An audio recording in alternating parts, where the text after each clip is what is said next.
Hi friends, പവിത്ര സീരിയലിൻ്റെ പുതിയ എപ്പിസോഡിലെ വിക്രമിനെ ശ്രീകാന്ത് അടിക്കാൻ ഒരുങ്ങുമ്പോഴേക്കും വേദ വന്ന് തടയണേ. വിക്രമിനെ വിടണം. അങ്ങനെ ശ്രീകാന്ത് മാറി നിൽക്കുമ്പോൾ വേദ വിക്രമിനെ അടുത്തേക്ക് ചെന്ന് കരഞ്ഞുകൊണ്ടാണ് കൈ കൊടുത്ത് എഴുന്നേൽപ്പിക്കുന്നത്. എഴുന്നേറ്റ് കഴിയുമ്പോൾ ശ്രീകാന്ത് അവിടെ തന്നെ നിൽക്കാട്ടോ. അപ്പോൾ വേദ പറയും, വിക്രമിനെ തല്ലാൻ ശ്രീയേട്ടൻ എന്താ അവകാശം? എന്നെ കാണാൻ വന്നവരാണെങ്കിൽ അത് എന്നെ അറിയിക്കണം. അവരോടൊക്കെ സംസാരിക്കാനും തല്ലിയൊടിക്കാനും ഞാൻ നിങ്ങളെ ഏൽപ്പിച്ചിട്ടുണ്ടോ? എന്റെ കാര്യങ്ങളിൽ ഇതുവരെ ഇടപെട്ടത് മതി. ഇനി അങ്ങോട്ട് വേണ്ട, കേട്ടല്ലോ? ശ്രീകാന്ത് ഇങ്ങനെ തല താഴ്ത്തി നാണം കെട്ട് നിൽക്കണേ. വർഷിച്ചി, വേണമെങ്കിൽ ശ്രീയേട്ടനെ അകത്തേക്ക് വിളിച്ചോണ്ട് പോയിക്കോളൂ. ഇക്കാര്യം ഞാൻ നോക്കിക്കോളാം. അതിൽ വർഷ ഇറങ്ങി വന്നിട്ട് ശ്രീകാന്തിനെ പിടിച്ചു വലിച്ചിട്ട് പറയും, ഇപ്പം മതിയായല്ലോ, പെങ്ങളോടുള്ള കരുതൽ കാണിക്കാൻ പോയതല്ലേ, ഇങ്ങ് വാ എന്ന് പറഞ്ഞേ വേദയെ ദേഷ്യത്തിൽ നോക്കി ശ്രീകാന്തിന്റെ കൈ പിടിച്ചോണ്ട് അവിടുന്ന് പോവാണേ. അവര് പോയി കഴിഞ്ഞാൽ പത്മവും അതുപോലെ ദീപ്തിയും അങ്ങോട്ട് അകത്തേക്ക് കയറിപ്പോവും. ദീപ്തി ഇതൊക്കെ കണ്ട് ഞെട്ടി നിൽക്കണേ. അങ്ങനെ എല്ലാരും പോയി കഴിഞ്ഞാൽ വിക്രം പറയും, വേദ ഞാൻ വന്നത്. എന്നാ വേദ സംസാരിക്കാനേ കൂട്ടാക്കുന്നില്ല. നമ്മൾ ഒന്നിച്ചുള്ളൊരു ജീവിതത്തിന് ഇനി സാധ്യതയില്ലെന്ന് മനസ്സിലാക്കിയാണ് ഞാൻ തിരിച്ചു പോന്നത്. അതുകൊണ്ട് തന്നെ കൂടുതലൊന്നും പറയാനുമില്ല. വേദ ഞാൻ എന്ന് പറഞ്ഞ വിക്രം തുടങ്ങുന്നുണ്ടെങ്കിലും വേദ പറയും, ഇനി എന്നെ കാണാൻ ഇങ്ങോട്ട് വന്നേക്കരുത്. ഇനിയും ഇത്തരം ഡ്രാമകൾ വീണ്ടും ആവർത്തിച്ചാൽ ഇവിടുന്ന് ഞാൻ മറ്റെവിടേക്കെങ്കിലും മാറി താമസിക്കേണ്ടി വരും. വിക്രം പറയും, അല്ല ഞാൻ പറയുന്നത്. വേദ കൈ കൂപ്പിയിട്ട് ദേഷ്യം കാണിച്ചിട്ട് പറയും, സോ പ്ലീസ് ഉപദ്രവിക്കരുത്. വിക്രമിന്റെ കണ്ണിലേക്ക് നോക്കാൻ പറ്റണില്ല വേദയ്ക്ക്. വെട്ടുന്നത് തന്നെ തല താഴ്ത്തി അവിടുന്ന് അകത്തേക്ക് കയറി പോവാണേ. ഡോറിന്റെ അടുത്ത് ചെന്നാലും വിക്രമിനെ ഇങ്ങനെ ദേഷ്യത്തിൽ നോക്കി കഥ കടക്കുന്നുണ്ടെങ്കിലും അടച്ചു കഴിയുമ്പോൾ വേദ സങ്കടത്തിൽ കരയാട്ടോ. വിക്രമാണെങ്കിൽ ഇതൊക്കെ വിശ്വസിക്കാനാവാതെ ഷോക്കായി നിൽക്കണേ. ശേഷം വിക്രം ബൈക്കിൽ കയറി അവിടുന്ന് പോകൂട്ടോ. അങ്ങനെ വേദ കരഞ്ഞുകൊണ്ട് അവിടെ നിൽക്കുന്നത് ദീപ്തി കാണുന്നുണ്ട്. ദീപ്തി അടുത്തേക്ക് ചെന്ന് ചേച്ചി എന്ന് വിളിക്കുമ്പോഴേക്കും വേദ കരഞ്ഞുകൊണ്ട് അകത്തേക്ക് കയറി പോവാണേ. അങ്ങനെ പിന്നീട് കാണിക്കുന്നത് വേദ ഇങ്ങനെ അകത്തിരിക്കുന്ന സമയത്ത് ദീപ്തി നല്ല ദേഷ്യത്തിൽ കയറി വരിക. ഇപ്പൊ നാടകം കാണിക്കുന്നത് വേദേച്ചിയാണ്, വിക്രമേട്ടനല്ല. നിങ്ങൾ തമ്മിൽ ഒരു പിണക്കുമില്ല. എന്തൊക്കെയോ വേറെ കാര്യങ്ങൾ കൊണ്ടാണ് ഇവിടെ ഒന്ന് താമസിക്കുന്നതെന്നല്ലേ വേദേച്ചി എന്നോട് പറഞ്ഞത്. എന്നിട്ടിപ്പോ ആ പാവം കാണാൻ വന്നപ്പോ സംസാരിക്കാൻ പോലും സമ്മതിക്കാതെ തിരിച്ചു വിട്ടത് ശരിയായോ? വേദറിന് തെറ്റും ശരി എന്നെ പഠിപ്പിക്കാൻ നീ വരണ്ട. നീ നിന്റെ കാര്യം നോക്കിയാൽ മതി, കേട്ടല്ലോ? ദീപ്തിക്കും നിങ്ങൾക്കൊക്കെ എന്താ? അവിടെ വെച്ച് ചീത്ത വിളിച്ച് ആ പാവത്തിനെ ഇറക്കി വിട്ടിട്ട് ഇവിടെ വന്ന് കണ്ണീരൊലിപ്പിച്ച് നിൽക്കുന്നോ? വേദേച്ചി എന്തൊക്കെ ഉള്ളിൽ ഒളിക്കുന്നുണ്ട്. അതെന്താണെന്ന് എന്നോട് പറഞ്ഞാൽ പറ്റുമോ? വേദ പറയും, ഞാനൊന്നും ഒളിപ്പിക്കുന്നില്ല. ദീപ്തി അറിയും, എനിക്കറിയാം എന്തിനാ എന്നോട് വിളിക്കുന്നത്. വേദ ചാടി കടലിൽ നിന്ന് എഴുന്നേറ്റിട്ട് പറയും, നീ പോയേ, എനിക്ക് ജോലിക്ക് പോകാൻ തയ്യാറാവണം എന്ന് പറഞ്ഞ് ബാഗൊക്കെ ഇങ്ങനെ എടുത്തു വെക്കാനായിട്ട് തുടങ്ങുമ്പോൾ ദീപ്തി പറയും, ഒരു കാര്യം ഉറപ്പാ, നിങ്ങളുടെ ജീവിതത്തിൽ പുറത്തുനിന്നുള്ള ആരുടെയോ ഇടപെടൽ ഉണ്ടായിട്ടുണ്ട്. മറ്റാർക്കോ വേണ്ടിയാ വേദേച്ചി ഇപ്പൊ ഇതെല്ലാം ചെയ്യുന്നത്. അല്ലെന്ന് എത്ര പറഞ്ഞാലും അതേന്ന് ഞാൻ പറയുള്ളൂ. അതെന്താണെന്ന് ഞാൻ കണ്ടുപിടിക്കുകയും ചെയ്യും എന്ന് പറഞ്ഞുകൊണ്ട് ദീപ്തി അവിടുന്ന് ഇറങ്ങിപ്പോവാണേ. വേദ അത്രയും സമയം കരച്ചിലില്ലാണ്ട് നിന്നെങ്കിലും പിന്നീട് സങ്കടത്തോടെ അവിടെ ഇരുന്ന് കരയാട്ടോ. അതിനുശേഷം പിന്നീട് കാണിക്കുന്നത് ദീപ്തി വരുണിന്റെ അടുത്ത് ചെന്നിട്ട് വേദയുടെ ഈ മാറ്റത്തെക്കുറിച്ചും വിക്രം കാണാൻ വന്നപ്പോൾ വേദ സംസാരിക്കാൻ പോലും കൂട്ടാക്കാതെ വിക്രത്തെ മടക്കി അയച്ചതൊക്കെ പറയണേ. എന്തായാലും വേദേച്ചി ഈ പെരുമാറുന്നത് വേദേച്ചിയുടെ ഇഷ്ടപ്രകാരമല്ല, മറ്റാരുടെയോ പ്രേരണയിലാണ്. വിക്രമേട്ടനുമായിട്ടുള്ള സംസാരം വേദിച്ച് ഒഴിവാക്കുന്നതാണെങ്കിലോ എന്ന് വരുൺ ചോദിക്കുമ്പോൾ ദീപ്തിക്ക് എന്തിന് ചോദ്യങ്ങൾക്ക് മറുപടി കൃത്യമായി പറയാൻ പറ്റാത്തതുകൊണ്ടാണെങ്കിൽ അതിപ്പോഴും പറ്റുന്നില്ല. എന്താ കാര്യമെന്ന് തുറന്നു പറയാനാ വിക്രം ചേട്ടൻ ആവശ്യപ്പെടുന്നത്. നമ്മൾ തമ്മിൽ ചേരില്ല എന്നാ വേദേച്ചിയുടെ മറുപടി. വേറെ ഒന്നുമില്ല. അപ്പൊ വരുൺ ചോദിക്കും, വേദേച്ചി വീട്ടിലും മറ്റുള്ളവരോട് എങ്ങനെയാ? ഒരു മിണ്ടാട്ടവും ഇല്ല. അച്ഛൻ കുറെ സംസാരിക്കാൻ ശ്രമിച്ചു, പക്ഷേ മറുപടി ഒന്നുമില്ല. ചേട്ടനുമായിട്ടൊന്നും നോക്കുന്നു പോലുമില്ല. വരുൺ ചോദിക്കും, നിനക്ക് എന്ത് തോന്നുന്നു? ഇത് വേദേച്ചി സ്വയം എടുത്ത തീരുമാനമല്ലെന്നാ തോന്നുന്നത്. വരുൺ ചോദിക്കും, അങ്ങനെ തോന്നാൻ കാരണം? ദീപ്തി അറിയും, സ്വയം തീരുമാനിച്ചതാണെങ്കിൽ ആ തീരുമാനത്തിന് ഉറപ്പുണ്ടാവേണ്ടതല്ലേ? പക്ഷെ ഇതേത് നേരവും എന്തോർത്ത് ദുഃഖിച്ചിരിക്കുന്ന പോലെയാ. അങ്ങനെ ദുഃഖിച്ചിരിക്കുന്നുണ്ടെങ്കിലേ അത് വിക്രം ചേട്ടനെ കുറിച്ച് ഓർത്തിട്ട് തന്നെ ആവില്ലേ? അങ്ങനെയാണെങ്കിൽ ആരുടെയോ പ്രേരണ കൊണ്ടാണ് വേദിച്ച് ഈ തീരുമാനം എടുത്തതെന്നാണോ താൻ പറയണേ? ദീപ്തി അറിയും, എക്സാക്ട്ലി. എന്തുകൊണ്ട് അങ്ങനെ ആയിക്കൂടാ? വരുൺ പറയും, എങ്കിലത് ആരാണെന്ന് നമുക്ക് കണ്ടുപിടിക്കണല്ലോ. ഉറപ്പായിട്ടും വേണം വരുൺ. വീട്ടിൽ പറഞ്ഞിരിക്കുന്നത് ശ്രീകാര്യൻ ശ്രീനിവാസനോടൊപ്പം വിക്രം ചേട്ടൻ നിൽക്കുന്നതാ പ്രശ്നം എന്നാ. വരുൺ പറയും, അത് പുതിയ കാര്യമില്ലല്ലോ, എത്രയോ കാലായി. ദീപ്തി അറിയും, അതെ, അതാണ് കാരണമെങ്കിൽ ചേച്ചി മുമ്പേ ഇറങ്ങി വരേണ്ടതല്ലേ? മാത്രമല്ല ഇലക്ഷൻ കഴിഞ്ഞ ആ കൂട്ടം അവസാനിപ്പിക്കാന്ന് വിക്രം ചേട്ടൻ പറഞ്ഞതുമാണ്. വരുണയ്ക്കും എന്നിട്ട് സമ്മതിക്കുന്നില്ലേ?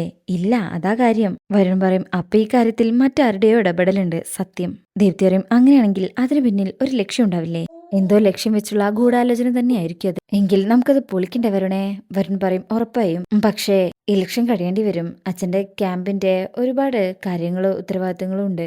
ദീപ്തി അറിയും, അതായിക്കോട്ടെ, ഇത് കണ്ടുപിടിക്കാൻ നീ എന്നെ സഹായിച്ചാൽ മതി. നമ്മൾ ഇതിന് പിന്നിലെ കാര്യം കണ്ടുപിടിച്ചിരിക്കും, ഉറപ്പ്. അവരൊന്നിക്കേണ്ടത് ഇപ്പൊ നമ്മുടെ കൂടെ ആവശ്യമല്ലേ?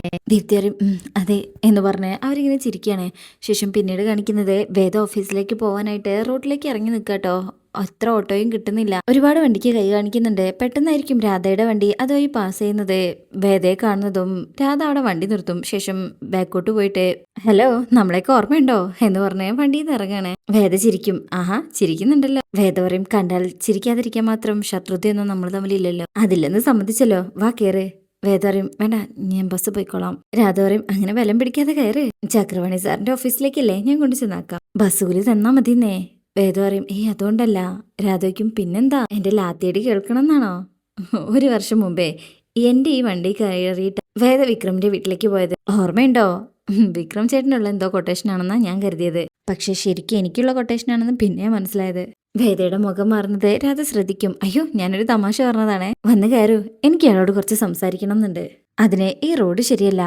വേദയ്ക്കാണെങ്കിലേ വണ്ടിയിൽ കയറാൻ ഒട്ടും താല്പര്യമില്ല കേട്ടോ. അങ്ങനെ രാധ നിർബന്ധിച്ചിട്ട് വണ്ടി കയറ്റി അവിടുന്ന് അവര് പോവാണ്. അങ്ങനെ ഒരു സ്ഥലത്ത് കൊണ്ടുപോയിട്ട് വണ്ടി നിർത്താട്ടോ. ഇറങ്ങിക്കോ. വേദയ്ക്ക് ആ സ്ഥലം പരിചയമില്ല. ചുറ്റിലും നോക്കിയിട്ടാണ് അടുത്തേക്ക് ചെല്ലുന്നത്. വേദയ്ക്കും എന്താ ഇവിടെ? രാധ പറയും, ചില കാര്യങ്ങൾ സംസാരിക്കാൻ ഇവിടെ നല്ലത്. വേദ വീട്ടിൽ നിന്ന് ഇറങ്ങിപ്പോയല്ലേ? വേദ പറയും, പോക്ക് കണ്ടപ്പോഴേ തോന്നി ഇതായിരിക്കും വിഷയമെന്ന്. വിക്രം പറഞ്ഞോ അതോ രാധ വിക്രമിനോട് അന്വേഷിച്ചറിഞ്ഞതോ? എന്താ? വേദ പോയാലുടൻ വിക്രം ചേട്ടൻ എന്നോട് അടുപ്പം കാണിക്കുന്നു തോന്നുന്നുണ്ടോ? വേദ പറയും, അങ്ങനെ ആരെങ്കിലും ചാരി നിന്നാൽ മാത്രമേ വീഴാതെ സൂക്ഷിക്കാൻ പറ്റൂ എന്ന വിചാരമുള്ള ഒരാളല്ല വിക്രം. ചുരുങ്ങിയ കാലം കൊണ്ട് ഞാനത് മനസ്സിലാക്കിയിട്ടുണ്ട്. അപ്പോ രാധയ്ക്കും എന്നാലും പെൺസഹജമായ ഒരസൂയ എന്നോടുണ്ടോ? എങ്ങാനും ഞാൻ വിക്രം ചേട്ടനെ സ്വന്തമാക്കിയാലോന്നേ.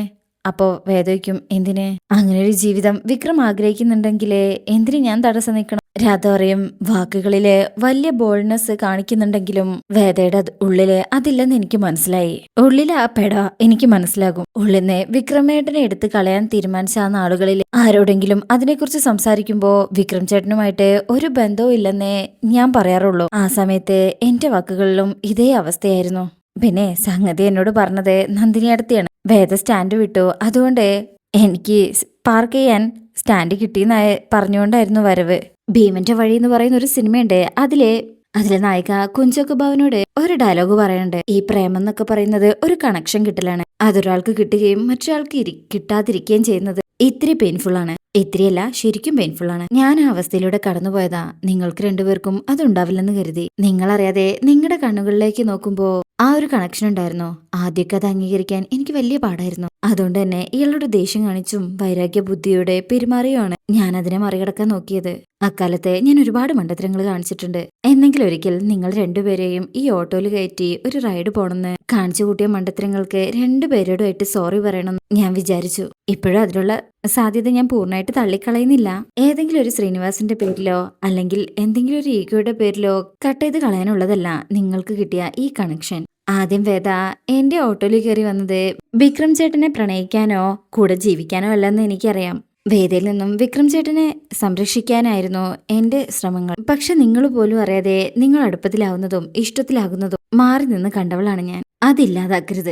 വേദയ്ക്കൊരു പക്ഷേ അത് താങ്ങാൻ പറ്റിയെന്ന് വരും. പക്ഷേ വിക്രം ചേട്ടൻ അതാവില്ല. ആ മനുഷ്യൻ തോറ്റുപോകും. പ്ലീസ് ദയവേത് അതുണ്ടാവരുത്. വേദ ഒന്നും മിണ്ടാതെ നിൽക്കുമ്പോ രാധയ്ക്കും വേദൊന്നും പറഞ്ഞില്ല. വേദ വിഷയം മാറ്റും. എനിക്ക് സ്ഥലം മനസ്സിലായില്ല. ഇവിടുന്ന് റോട്ടിലേക്ക് എത്ര ദൂരം ഉണ്ടാവും? സമയം കടന്നു പോകുന്നു. എനിക്ക് 11 മണിക്ക് മുമ്പ് കോടതിയിലെത്തണം. രാധ പറയും, വേദ കയറിക്കോ. നമ്മൾ നിൽക്കുന്നത് വേദയുടെ ഓഫീസിന്റെ പുറകില. 5 മിനിറ്റ് മതി അവിടെ എത്താൻ. അപ്പൊ വേദ പോകാൻ തുടങ്ങുമ്പോ രാധ പറയും, ഒരു കാര്യം കൂടെ. 1 വർഷം മുമ്പ് വേദ വന്നത് വിക്രം ചേട്ടനോട് പ്രതികാരം ചെയ്യാനായിരുന്നു എന്ന് എനിക്കറിയാം. 1 വർഷം സമയമെടുത്ത് ആ മനുഷ്യന്റെ മനസ്സ് കയ്യിലെടുത്ത് പ്രേമിച്ച് അയാളെ ഇമോഷണലി ഡൗൺ ആക്കി തിരിച്ചു പോകുന്നതാണ് വേദയുടെ പ്രതികാരമെങ്കിൽ യു ആർ സോ ക്രൂവൽ. മനസാക്ഷി എന്നുള്ള ഒന്നുണ്ടെങ്കിൽ നിനക്ക് മാപ്പ് കിട്ടില്ല. അനുഭവിച്ചു തീരൂ ഈ ജന്മത്തിൽ തന്നെ എന്ന് പറഞ്ഞ് രാധ വണ്ടിയിൽ പോയി കയറിട്ടോ. വേദ അവിടെ നിന്നിങ്ങനെ സങ്കടത്തോടെ കരയും. ശേഷം ആ കണ്ണുനീര് തുടച്ചു മാറ്റിയിട്ട് ആ ഓട്ടോയിൽ തന്നെ കയറി പോവാണ്. അതിനുശേഷം പിന്നീട് കാണിക്കുന്നത് അവിടെ വിക്രം ശ്രീനിവാസിന്റെ വീട്ടിൽ വന്നിരിക്കണേ. വേദയുടെ വീട്ടിൽ പോയ സംഭവങ്ങളൊക്കെ അവിടെ പറഞ്ഞു കഴിഞ്ഞു. അയാൾ പറയും, നീ കരുതുന്ന പോലെയല്ല അവള്. നീ മനസ്സിലാക്കിയതുപോലെ നിന്റെ മനസ്സിൽ അവൾക്കുള്ള സ്ഥാനം പോലെ അവളുടെ മനസ്സിൽ നിനക്ക് ആ സ്ഥാനമില്ല. നീ ഇത് മനസ്സിലാക്കേ.